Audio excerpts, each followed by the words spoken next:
The New York Football Giants were in San Francisco for the first time since 1960, when Alex Webster was a Giant running back, and Dick Nolan was a Giant defensive back, and Pat Summerall was the Giant place kicker. None was as fast as number 22, Rocky Thompson. Oh, it was a little damp in San Francisco, but Thompson's 75-yard return set up a Pete Gogolak field goal. Another kickoff had even stranger results. Vic Washington was hit by, of all people, Pete Gogolak. Willie Williams picked up the loose ball and took it in for an apparent touchdown, but the play had already been blown dead by what was later termed an inadvertent whistle. Sorry about that, Willie. Williams' lost touchdown was equalized somewhat when Ron Johnson was ruled over the goal line before he fumbled to Bruce Taylor.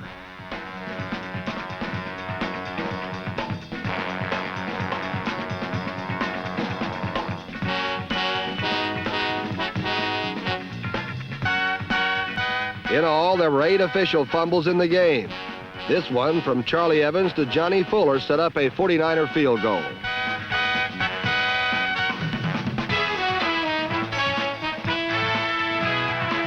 Despite all the fumbles and weird play on Candlestick's soggy carpet, there were flashes of the way the 49ers used to play football. Twice, John Brodie hit Gene Washington for touchdowns.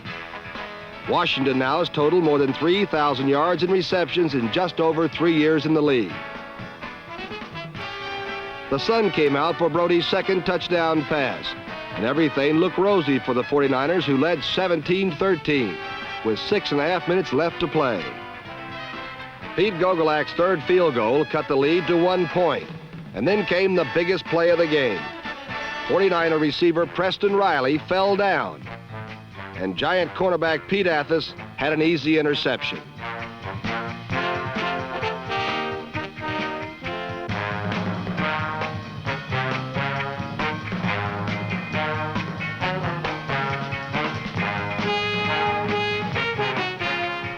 With only 1:34 to play, Norm Snead handed to Charlie Evans, and suddenly the Giants led 23-17.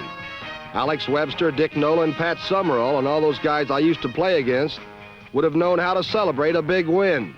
Charlie Evans and the new Giants might need a little more practice.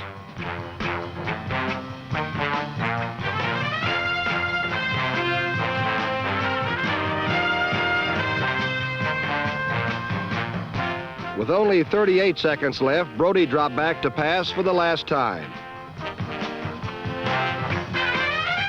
An ankle injury forced Brodie out, and it was Steve Spurrier who threw the last pass of the game.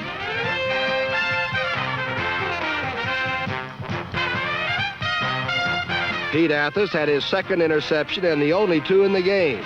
More important, the Giants had won their 3rd straight and now are only 1 game behind in the NFC East.